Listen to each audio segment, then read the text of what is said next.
en el comienzo de este curso hay, como ustedes verán en el contenido del mismo, hay bastantes cuestiones que tienen que ver con la cuantificación, obviamente, de los daños, y me toca a mí hacer algunas referencias especialmente en lo que hace a la función jurisdiccional en esta materia. Si nosotros vemos la circunstancia particular de la actividad jurisdiccional en el nuevo Código Civil y Comercial, nos vamos a dar cuenta que, es decir, no es poco la labor que le compete a los jueces, ni las responsabilidades que tienen los jueces en orden a todo lo que es atinente al proceso mismo, a la verificación de determinados hechos, a la circunstancia particular en materia de responsabilidad civil, en la determinación y en la cuantificación de los daños. Hay más de 100 normas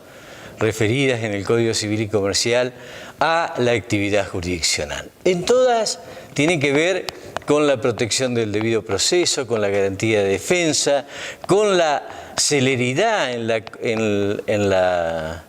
la culminación de las causas, con la actividad que tiene que reflejar de alguna manera también aquello que reclama la sociedad en cuanto a dejar de lado esa desmoras injustificadas que pueden ocurrir y un llamado de atención particularmente tanto a abogados como a jueces en punto a cómo tiene que ser el trámite de los juicios y cómo tiene que llevarse adelante esa empresa.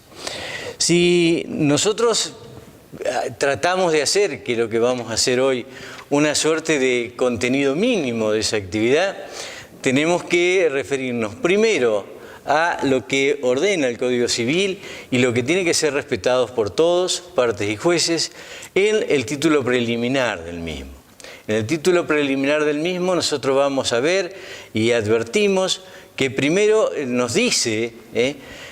fíjense ustedes que en el artículo primero y en el artículo segundo utiliza dos expresiones el Código. En el primero habla de asuntos y en el tercero habla de casos, con lo cual obviamente está referido a todo lo que tiene conflictividad judicial fundamentalmente. Y desde este punto de vista nosotros tenemos que tomar en consideración que para los asuntos tienen que resolverse conforme las normas propias del Código Civil, tiene que resolverse de acuerdo a lo que manda la Constitución Nacional y tiene que resolverse también de acuerdo a lo que ordenan los tratados internacionales de derechos humanos. No en vano, en la reforma de 1994, es decir, 14 tratados internacionales referentes a derechos humanos tuvieron o adquirieron el carácter de normas supralegales. Con lo cual, es decir, nosotros vamos abrevando en la resolución de los conflictos, en la presentación de los mismos y en la defensa de esto, en ese cúmulo de circunstancias que hace que veamos no el ordenamiento desde el punto de vista exclusivamente civil, sino desde el punto de vista del ordenamiento jurídico en su totalidad. Después, también el propio Código se encarga de manifestar o de decir que para aquellas cuestiones que no se encuentren arregladas, para aquellas cuestiones en que es lo que denominábamos antes las lagunas del derecho, tenemos los usos y costumbres, es decir, que no sean contrarias obviamente al ordenamiento jurídico, pero que pueden servirnos a nosotros de base para resolver también las cuestiones a las cuales estamos sujetas o a las que tenemos que darle respuesta. Y desde este punto de vista nosotros tenemos una cuestión importante, porque es una vuelta a la consideración que no todo lo viejo en derecho es viejo y que lo que el derecho también de alguna manera nos está indicando es que cuando hablamos de uso y costumbre estamos hablando también de una tradición jurídica argentina y no podemos dejar de lado cuando no se encuentre regulado aquello que ha sido materia de regulación por parte del Código anterior en la magnífica obra de Vélez Sarsfield en cuanto a lo que podemos echar mano de esto. Y por último, en esa misma tesitura, es decir, se detiene específicamente en lo que es importante para los jueces. Y a los jueces le dice y le refiere precisamente que cuando tenga que resolver los casos lo tienen que hacer con motivación y tiene que hacerse razonablemente. Solamente la motivación nos va a permitir a nosotros darnos a entender por qué se decide de la manera que se decide. En materia de daños, por qué se cuantifica de la manera que se cuantifica. Y la razonabilidad, ¿no es cierto?, tiene que ver con la aplicación del sentido común. De alguna manera lo que se pretende con esta alternativa de este título preliminar es tener conciencia de lo que es necesario en este momento como respuesta obviamente a la sociedad, que es aquello que en algún artículo Aida Kemalmacher de Carlucci indicó como clariloqui, es decir, hable clarito. Se trata de empezar a hablar clarito en derecho. Y de alguna manera eso es lo que se pretende con esto. En los fundamentos que se da de toda esta cuestión fundamental, es decir, se habla de la identidad latinoamericana, se habla de la constitucionalización del derecho privado, es decir, en la necesaria expansión que tiene o la interdisciplinaridad que hoy nos convoca, sobre todo también en materia de responsabilidad civil. Y ustedes tienen que entender que esta interdisciplinaridad convoca distintas ciencias, provoca una consulta a distintas fuentes y es lo que se llaman los préstamos legales o lo que también se llama el diálogo de fuentes. Es decir, el hecho es lo que provoca la intervención del derecho. La intervención del derecho frente a ese hecho nosotros lo tenemos que hacer de alguna manera consultando a todas las fuentes que pueden ser convocadas para una mejor resolución del mismo. Uno puede también pensar en esta alternativa que reclama el Código, que habla de una igualdad que no es formal, sino que es real. Es decir, y también cuando habla de la no discriminación, cuando se refiere, habla de que hay que salvar o preocuparse, pero verdaderamente preocuparse de la ética de los vulnerables. Y la ética de los vulnerables no es exclusivamente aquella parte de la sociedad más apartada de todo lo que es servicio, de todo lo que importa el buen vivir, sino que vulnerables podemos ser todos en distintos aspectos de la vida. Y desde ese punto de vista hay que pensar que vulnerable también es el que no entiende determinadas cuestiones dentro del derecho y hay que darle una respuesta acorde a esa situación. Nosotros, es un código que tiene que ver también con la seguridad jurídica, es un código que tiene que ver con la seguridad de las transacciones, es un código que trata de brindar por todos los medios líneas que sean o que permitan ser seguidas adecuadamente y con razonabilidad. Y en materia de cuantificación esto es fundamental. Es decir, no es un código que distinga más allá de lo que es la tradición también jurídica nuestra acerca de los daños patrimoniales y los daños extrapatrimoniales. Es decir, es más, en la búsqueda de aquello que fue, de alguna manera se repite constantemente en las jornadas nacionales de derecho civil, nosotros lo que se pretende por esta cuestión es en los dos grandes rubros en que tomamos en consideración para hacer la cuantificación de los mismos, el código nos da pautas, nos establece cuestiones. Ya van a ver cómo en materia de la muerte de la persona, como en materia de las incapacidades, se le va a explicar y se le va a dar, de todo esto se le va a dar contenido y a su vez se le va a dar información y se le van a brindar fallos de lo que ha salido en estos 2 años, pero también con una preocupación constante por parte de la doctrina. Fíjense ustedes que nosotros estamos ya prontos a intervenir en las Jornadas Nacionales de Derecho Civil. Y las Jornadas Nacionales de Derecho Civil que se van a celebrar a fines del mes próximo, de septiembre, en la ciudad de La Plata, son una continuación en cuanto a la que se celebraron hace 2 años en la ciudad de Bahía Blanca y tuvo como eje temático el Código Civil, el Código Civil nuevo. En la anterior teníamos 1 mes y medio, hoy tenemos 2 años y de alguna manera ver qué ha sucedido en estos 2 años para dar las explicaciones correspondientes y saber a qué atenernos en esta materia en particular. Y fundamentalmente en los seguimientos que se hacen por parte de jueces y de abogados en materia de cuantificación. Hace unos años atrás, en Loma de Zamora, se dijo la importancia que tiene acerca de esto la informatización. ¿Por qué? Porque ustedes pueden ver hoy en las distintas publicaciones legales que lo que antes se discutía dogmáticamente o conceptualmente, hoy también se discute o se coloca o se explicita de acuerdo a los montos indemnizatorios. ¿Eso por qué? Porque la búsqueda de una seguridad jurídica que no está solamente en la unificación de lo civil y comercial, sino también en los montos indemnizatorios, hace que de alguna manera dejemos de lado aquello que se ha pregonado desde siempre en esta situación particular, cual resulta ser la lotería judicial,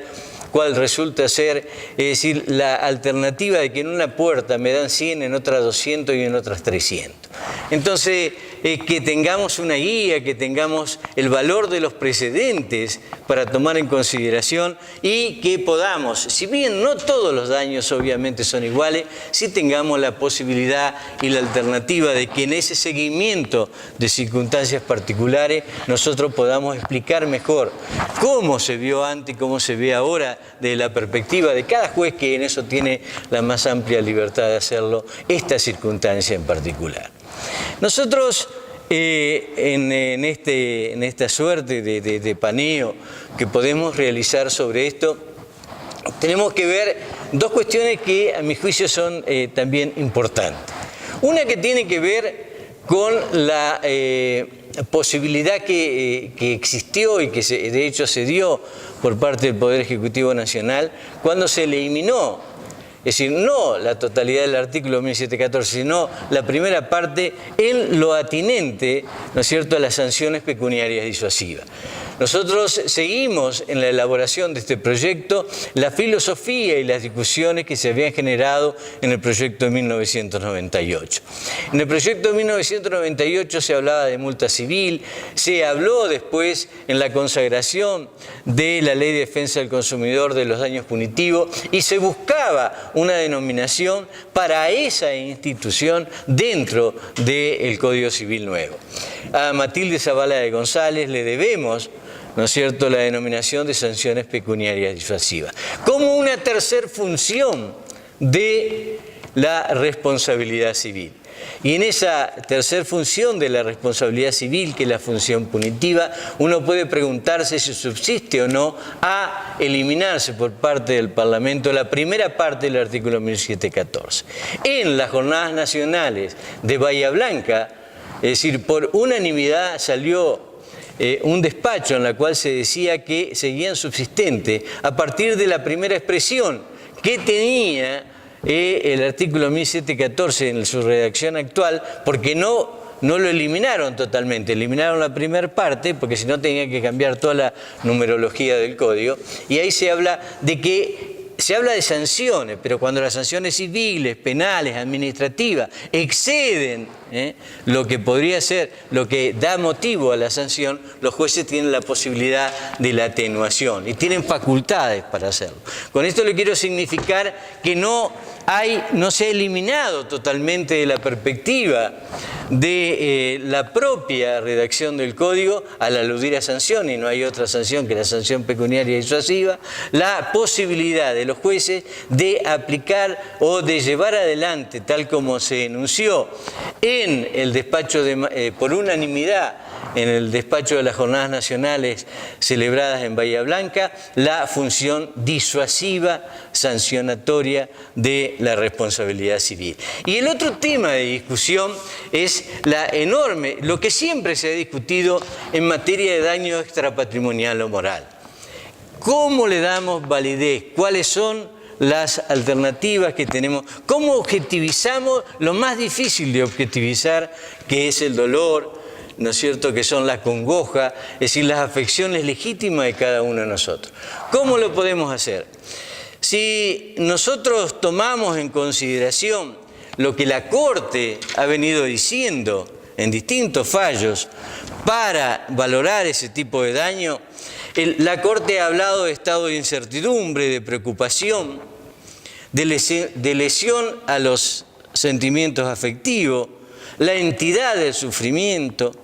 el carácter resarcitorio que tenemos que buscar, la índole del hecho generador en la responsabilidad y que obviamente no guarda ninguna ni absoluta relación con el daño patrimonial. Pero el Código hoy nos enuncia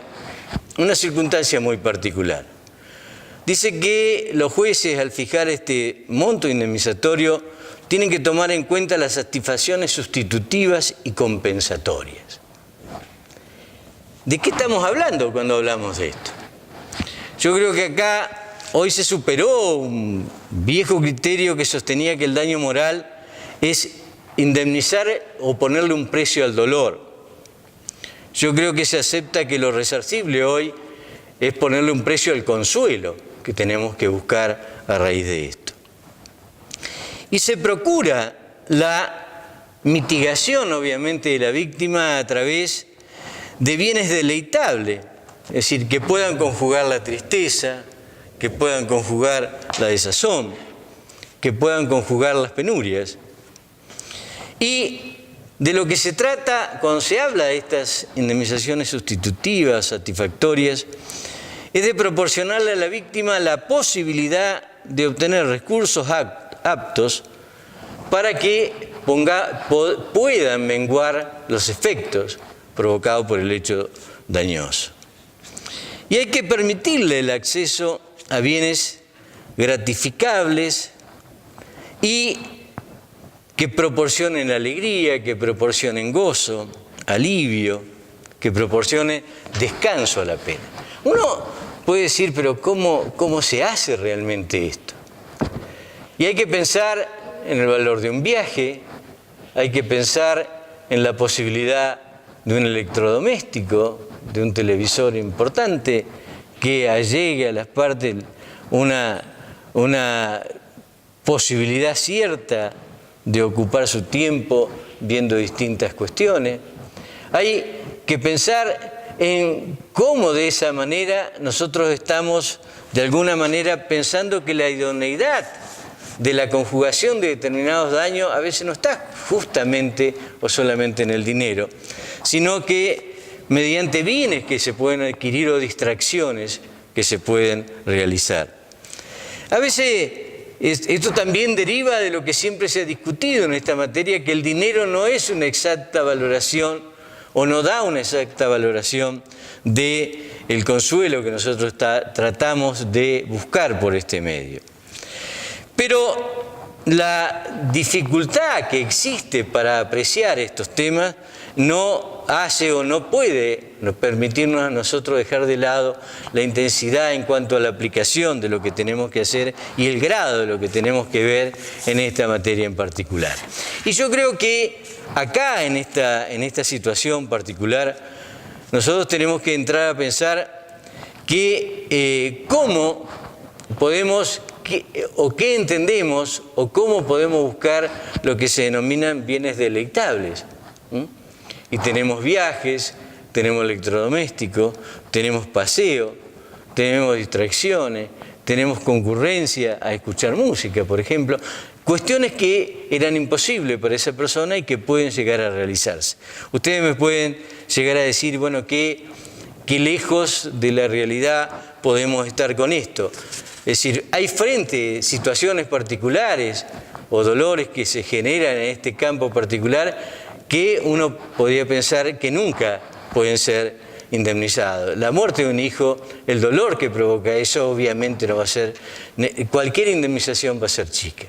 Pero lo que se trata es de buscar los canales adecuados para hacer efectivo aquello que reclama también el Código a los jueces y a las partes, es lo que se denomina la reparación plena. Es decir, no podemos colocarnos en idéntica cuestión que estábamos antes que suceda el hecho, pero sí podemos colocarnos lo más cercano posible a esto cuando hablamos de reparaciones integrales o reparaciones plenas. De eso se trata y en esa búsqueda estamos. Yo creo que no solamente en este aspecto está la capacidad, está la búsqueda, está la prueba, es decir, cómo todos tenemos que colaborar en la búsqueda de estas situaciones, cómo hacemos para objetivizar lo máximo posible las circunstancias de apreciar bienes deleitables para conjugar estos temas, sino que también lo tenemos que hacer desde el punto de vista de lo que reclama como principio, como norma ordenadora en materia de responsabilidad civil, como criterios a seguir, como sendas a transitar, como mandatos de optimización cuando se refiere a la reparación plena. Y de esta perspectiva, la otra alternativa que le queda a los jueces es la posibilidad de atenuación de la indemnización. Y acá utiliza aquello que también estaba, ¿no es cierto?, en el Código de Vélez, luego de la reforma del doctor Borda de 1968, que la pueden atenuar si es equitativo, en función del patrimonio del deudor, en función de las circunstancias del caso. Y esta norma, el 1742, nos conjuga o nos remite a ese tipo de alternativa. Tal vez pensando aquella expresión de Jorge Mosé Iturraspe cuando nos enseñaba en responsabilidad por daño, que hay que buscar por todos los medios la mejor indemnización a las partes. Y en eso tiene que coadyuvar las partes. Porque también les digo que al abogado le toca en la petición y fundamentalmente en el acto de postulación determinar el valor o cuantificar los daños. Porque si no se hace de esa manera, están sujetos eventualmente a una excepción de efecto legal en el modo de proponer la demanda, por cuanto no me permite a mí como demandado hacer uso de los medios alternativos de resolución de conflicto, como podría ser una transacción, como podría ser un allanamiento. Entonces hay que hacer juzgar el debido proceso, la garantía de defensa, en la extensión que lo reclama la Constitución. No hay que colocarse en esa cuestión. Y los jueces, al fijar la indemnización, tienen que seguir los parámetros que el propio Código está determinando, fundamentalmente porque, como decía el doctor Mosé Iturraspe, no puede ser que cuando ya tengamos una víctima por el hecho dañoso, tengamos otro al momento de pagar los daños.